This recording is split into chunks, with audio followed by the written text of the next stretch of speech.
বসে থেকে কিছু হয় না।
Good afternoon to all of you. First of all, I want to thank Vice Chancellor for this great initiative that when we were there in the verandas of San Isidro Villa, we dreamt and thought about it, and they are now real. And also to pay homage to all the people who have worked so hard to make this relation between India and Argentina, between Victorio Campo and Gurudev Tagore known.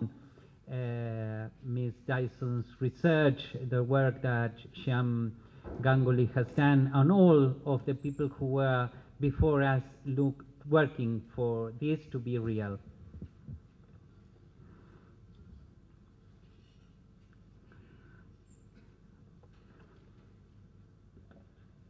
Gurudev wrote 2 years before passing away. Time and again, my mind flies back to that veranda in San Isidro. I still recall quite vividly the exquisite festival of red and blue flowers glittering in the morning sun, and the endless display of colors atop that great river. Those unforgettable days and her tender and compassionate care have been enshrined in my poems. They may be among the best I have ever written. This Gurudev said on 1939, 15 years after he had been there, although he had only once met again Victoria. I would focus on what I called distant lands, close souls, how Gurudev and Victoria shared so many things. Although Tagore had said in Puravi, my readers who will understand these poems will never know whom my Vijaya is, with whom they are associated, fortunately, he was wrong on this. Vijaya came to be well known in Argentina, in the world, and even in India, and especially here in Bengal. She was interested in the universe. She appreciated and thanked the infinite variety of human souls and the circumstance that each of them is unique. She had the courage to live her own life. She devoted herself to the education of her country and the continent, even though she didn't, or perhaps because she didn't accept superstitions that nowadays are said to be important, she was deeply Argentine. What Jorge Luis Borges wrote on Victoria Ocampo could have also referred to Tagore. In fact, he should have referred to him like this, and not in the way we know that sometimes he referred with some silly opinions, because, even great men used to have their failures.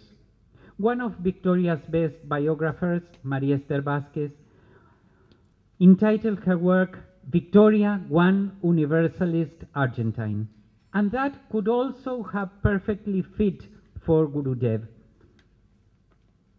It's a clear sign of the common directions their lives shared, lines that crossed one to each other on a spring afternoon of November 1924, as Upacharya has told us. I will focus on the ideals they worked for, the ideas and passions they shared beyond the magnitude of their work in their own countries and the feelings they had one to each other. Due to her contact with Gurudev and her leading role in the cultural life of my country, these values common to Gurudev began to get a place among us. This, along the work with two other great Argentine leading women from the 20th century, Adelina del Carril on the first half of the century, and Ada Albrecht on the second, made India big, well known in Argentina, getting aside all the pseudo-Indian knowledge spread by the occultist circles of the second half of the 19th century and the beginning of the 20th. They both devoted their lives, their time and wealth, including all their personal belongings, to make their dreams real for the benefit of their countries. In 1944, once a North American journalist interviewed Victoria and asked him, how much money would you collect from each issue of Sur magazine?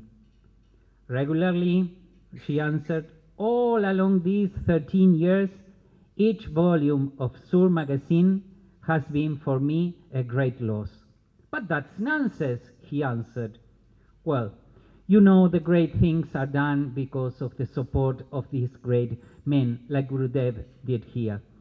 Along the almost 50 years and 342 volumes appeared on the magazine, as Upacharya stated, she was really inspired by Visva-Bharati Quarterly that Gurudev told her when he was there in 1924. Both Victoria and Rabindranath Tagore tried to give their countries all the treasures they could find worldwide, without losing their own national tradition. In her own words, and I quote, "We are trying to build a bridge among cultures, but a bridge not only one-handed, a bridge that would let South Americans the opportunity to get in touch with the great literary work from the rest of the world." And she did so. In relation to India, her work was superb. She made the work of Mahatma Gandhi, Rabindranath Tagore, Lanza del Basto and through him Vinoba Bhave, Jiddu Krishnamurti, Jawaharlal Nehru, Indira Gandhi known to the Spanish-speaker readers. On Tagore, of course, she was not alone. We cannot forget Zenobia Camprovi's work that make with Losada Publishing House very well known the works of Tagore in Spanish. But, for example, in the cases of Vinoba Bhave and Pandit Nehru, sur editions of their books, sold out many decades away, are still the only Spanish translations available for the Spanish-speaking readers. They were both citizens of the world. She would be close to any relevant personality of the culture of Europe, America, and even Asia of her days. The villa where she lived would house the guest artists of her days, and they would stay there creating and sharing their creations, just as Gurudev did here in Shantiniketan. They would both share common artistic passions. First, the theater. Once and again, Victoria said that she wanted to be an actress. But you know, according to the rules of the high Argentine society of that time to which she belonged, a woman being an actress, you know, she wouldn't be very well seen. She would be told a bad girl. She had to resign that vocation. But anyway, she managed to perform, and in 1936, when Stravinsky went to Buenos Aires to put his opera Persephone, there she recited his poems, André Gide's poems, and she even went to perform to Rio and Firenze. Needless to speak about the importance for Gurudev did on theater. You all know about it. I just want to recall when I first went round here Shantiniketan and Professor Amrit Sen showed me how in the ashram area Gurudev would be ready for play where in every building has a place outside so that the master could play a play whenever he thought it would be proper. And you also know about, and Upacharya has referred a lot of that Victoria encouraged Gurudev to begin painting. When she saw his doodles he would be doing when correcting the poems, he would say, "Why don't you begin to paint? Do you begin to paint?" And he did so. He was 63, and we have heard almost about his exhibition in Paris due also to Victoria's support. They would both share that courage to say what they had to say, no matter if it was according to what is expected from them. You all know what Gurudev did when he was addressed in 1911 by the Indian National Congress to compose a song to congratulate the king coming, and in request he composed Jana Gana Mana in order to show who is really the true emperor of India. When Victoria in 1951 was awarded for the first time a woman get the National Letters Award, instead of speaking a politically correct speech, she denounced the way that the women had been and were still postponed in their country. They were both neither colonialist nor nationalist. They both believed in what we call today international cooperation and universalism. They fought against sectarian forms of nationalisms, dreaming for their people and their countries a life crowned by happiness and brotherhood. She would be accused, like Gurudev, of being Anglophile, even Francophile, as if the fact that delighting on something valuable would be a sin. They both promoted the dialogue between East and West with mutual respect of their differences.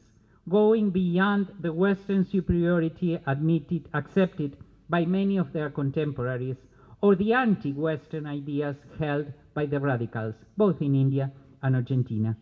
The international meeting Dialogue of the Cultures, developed by Victoria and the UNESCO at Vila Ocampo in 1977, showed clearly this spirit.